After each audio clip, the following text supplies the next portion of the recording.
It's another beautiful Sunday afternoon. This is Robin Minds. Welcome. My name is Ebuka Obiuche. Great to have you here, as I always say, on what is a special edition of Robin Minds. Today, for the first time, at least in this political season, we're going to be having a debate. Unfortunately, not with the leading candidates of the parties, but we're going to be having supporters of the two main candidates in this election today, from the PDP and the APC. There's going to be a debate, hopefully issues-based, between Team GEJ and Team GMB, which is, of course, the President Goodluck Ebele Jonathan, and his challenger from the APC, General Muhammadu Buhari. We're going to be having three panelists from both teams debating on issues as they affect Nigeria, most importantly, the youth, from security to job creation, and of course the economy. These are some of the most burning issues in Nigeria today. And before I introduce the panelists, I want to make a serious apology on behalf of Robin Minds. I know that it was a serious error on our part that we have an all-male panel today, especially on the day that celebrates women internationally. It was a terrible error on our part, and we apologize for that, and I promise it will not repeat itself in future. Let's meet the panelists here today, starting with members of Team GEJ from the PDP. I have here with me Anthony Ehilebo. He's a member of the PDP Presidential Campaign Organization. Thanks for coming here today. We also have here with us Mukhtar Daniyan of the PDP as well. Thanks for being here today. And of course, Ademola Rewaju, thanks for coming. You're very welcome. Of course, from Team GMB, who is members of the APC, we have here with us Ismail Ahmed, Chairman, APC Youth Forum. Thanks for coming here today. Also here with us, Akintunde Oyebode. Thanks for coming here today. And of course, last but definitely not least, Ikem Isiekwena. Thanks for coming. Now, the rules are very, very simple. We're going to come out in pairs to discuss these issues. You have 6 minutes per question. But how that works is I ask a question to one of the panelists. You have 3 minutes to answer. The opposition has 2 minutes to rebut, and then you have another minute to reply the rebuttal. All in all, each session takes 12 minutes. Now, before each session starts, we're going to have to toss a coin to make sure that everything is fair, and whoever wins the coin toss decides if he's going to go first or if his opposition goes first. At the end of the day, we're going to have, of course, 3 different panels of discussion with an opening and closing parts of the debate. I hope that's all clear. Most importantly, we're going to have to keep to time. It's a live show. People are watching. We need to make sure that that is kept to time. But most importantly as well is that we have to keep it issues-based. There's no personal attacks allowed here today. We are going to be talking issues. We've had enough of the mudslinging and personal attacks in the papers and, of course, in the ads. Let's leave it issues-based today. So that, I know we have some people sitting on the fence. We call them fencists, from what I hear. So maybe you can be able to sway some of them today with your points. So I hope that is pretty clear. Good? We're going to take a quick break now. When we come back, we'll be starting off with our first set of panelists right here on Robin Minds. Please stay with us. We represent G-E-R. What else? What else? F-R-I-C. Come on, come on, come on. F-R-I-C. Just let's go. So let's dance now. It is my turn. Just won't work you out. I am ready for your action. Just won't work you out. Welcome back to Robin Minds. On this special edition, it's the youth debate, continuity versus change. And during the commercial break, we did have a coin toss, and Ismail won that and decided to pass the baton to Team GJ to start. So we're going to start with you, Anthony. You have 3 minutes to answer. Like I said, Ismail is going to reply for 2 minutes, and then you have your 1 minute reply. So I start with you. Continuity or transformation has become sort of the theme for the GJ campaign. Why should we vote for him on that? Well, before we move on to why we should vote for him, I'd like to acknowledge the terrible incident that happened yesterday in Borno State. On behalf of my principal, our father, your father, President Goodluck Ebele Jonathan, I'd like to condole with the people of Borno State, and also send his assurances that the utmost best is being done within all measures and capacity that he has as president to counter the insurgents. As you are aware, we're making a lot of gains in that field. And then before I move forward, I would also like to acknowledge today, as you said, is International Women's Day. And as you know, our principal, President Goodluck Ebele Jonathan, is a woman-friendly president. And he has shown this in his appointments. His cabinet right now is composed of very much of women of integrity. the CME, the Coordinating Minister of Economy, Dr. Konjo Iweala, the Minister of Petroleum. I mean, high-level appointments have been given to women. I think if the women folk of Nigeria were going to cast their vote today, they will give it to President Goodluck Ebele Jonathan. If we only look at the NDA today, the NDA already has enlistments for women. We're also talking about the first female pilot from Katsina State. It's a woman. So a lot of opportunities have gone the way of women. In terms of employment, the U-Win and job creation, the U-Win, which is the youth in business who gets grants for giving good business plans. There was a session of it that was dedicated to women. So if women during the last 2011 election were said to be 50 or 60% of the voters that cast their votes, I think the president has focused on this class of people because they say if you feed a woman, you fed a family. And if you fed a family, you fed a nation. So I think the president has followed this through in all his agendas and everything he has put forward in moving forward the country. His mantra right now is Forward Nigeria. I mean, coming from where we've been through 26 years. I mean, 18 or so of these years has been through the military rule, which was occasioned by his opponent right now. That affected the psyche of Nigerians, but the president has, in this last 5 years of his administration, been able to turn around the psyche of Nigerians. We're beginning to become democratic. I mean, the clamor for the PVC is unprecedented. The clamor for people to participate in elections. We're having elections debate today. It's as a result of his efforts and everything he has contributed and put in. He believes in Nigeria. He's a Nigerian. This is a president that, when he came on board, to get anything in Nigeria, you had to know somebody. But today, nepotism is out of the U-Win, as I mentioned, is one program that people who I applied for U-Win. I didn't get it. But I know a lot of people who didn't know anybody and just went. There are so many amazing stories today out there, success stories. And when you begin to do things like this, you begin to grow the belief of people that they can survive and exist in a system without knowing anybody. Thank you very much.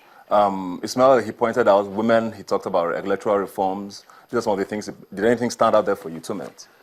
Well, thank you very much for having me. And I think I'll also join in line to commemorate and condole not the people of Borno State, as my opponent said, but the people of Nigeria. They're not only Borno people, they're Nigerians. So I think we should condole Nigerians for the death that's happened in Borno yesterday and multiple other explosions that have taken place over the last 1 week in Jos and in Kano and in Gombe as well. And for the Women International Women's Day, we celebrate them. The APC in general is the only party right now that has a gubernatorial candidate who is a woman.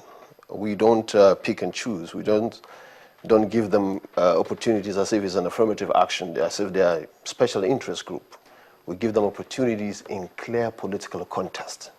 But most importantly about women, the most important thing to any woman in the world is her child. We are worried about the 200 girls that have been abducted more than a year ago. That is what we celebrate on International Women's Day. That is what the APC is looking forward to rescuing if we change government in May 2015 this year. Now, clearly my friend has said a lot of things about President Jonathan.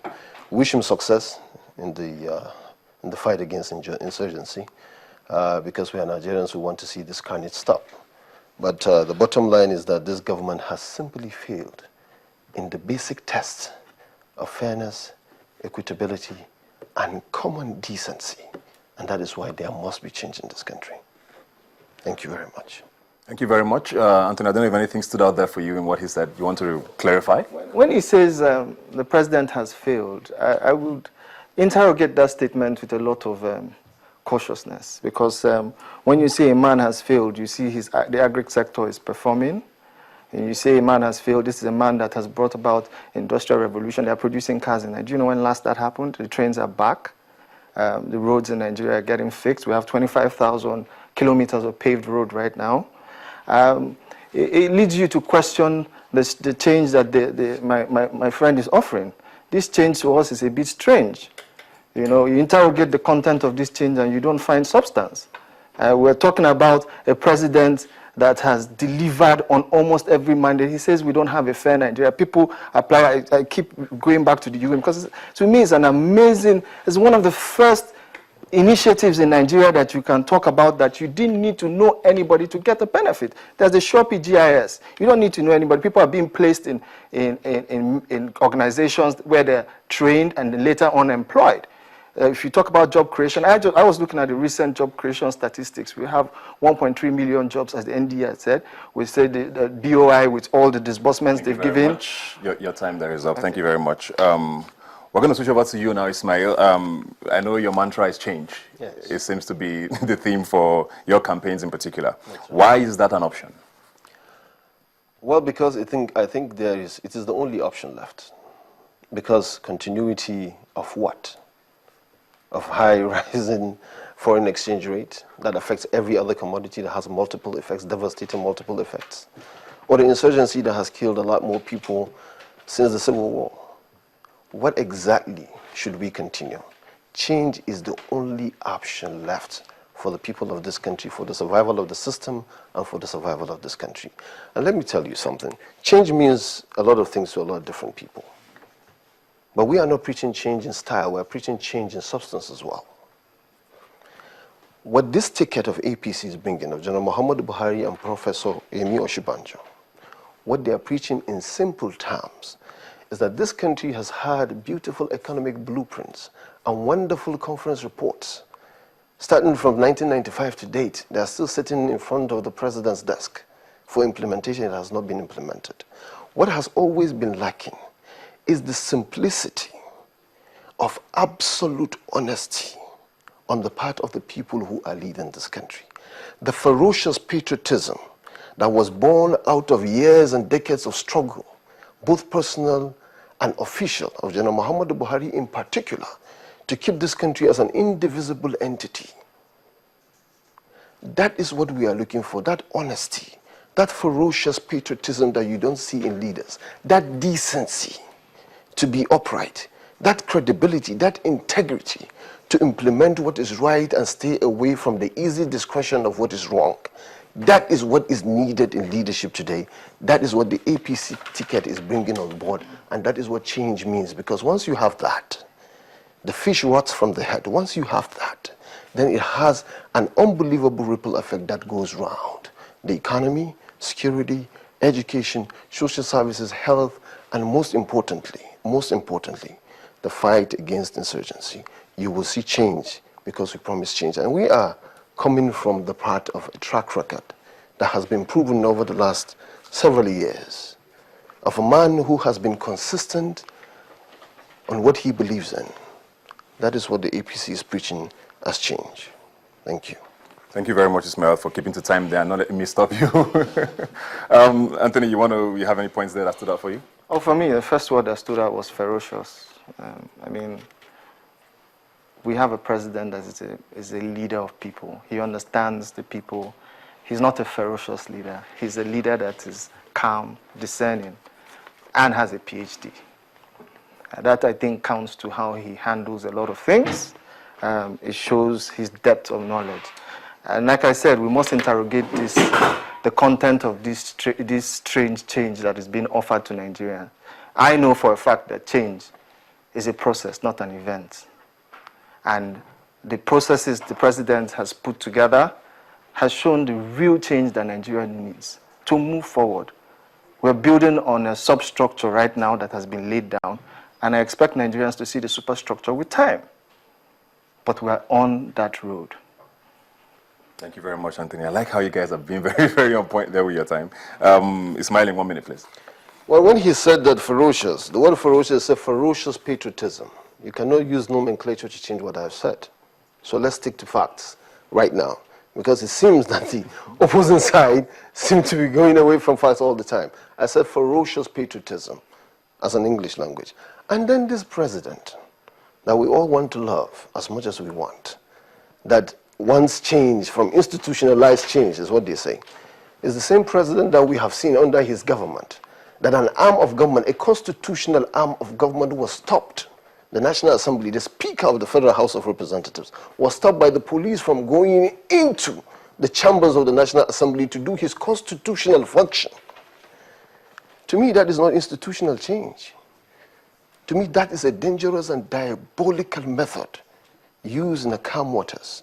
And we must change from that. People will begin to see things for what they are. Nobody doubts the sincerity or the honesty of General Muhammad Buhari. Nobody doubts the sizzling intellect and the commitment of Professor Yemi Oshibanjo or most of the people who are on the APC team. And that is what we intend to bring. Thank you very much, Ismail. Thank you very much, Anthony. We're going to take a quick break now. When we come back, we'll be going more specifically talking about security and the economy. Please stay with us.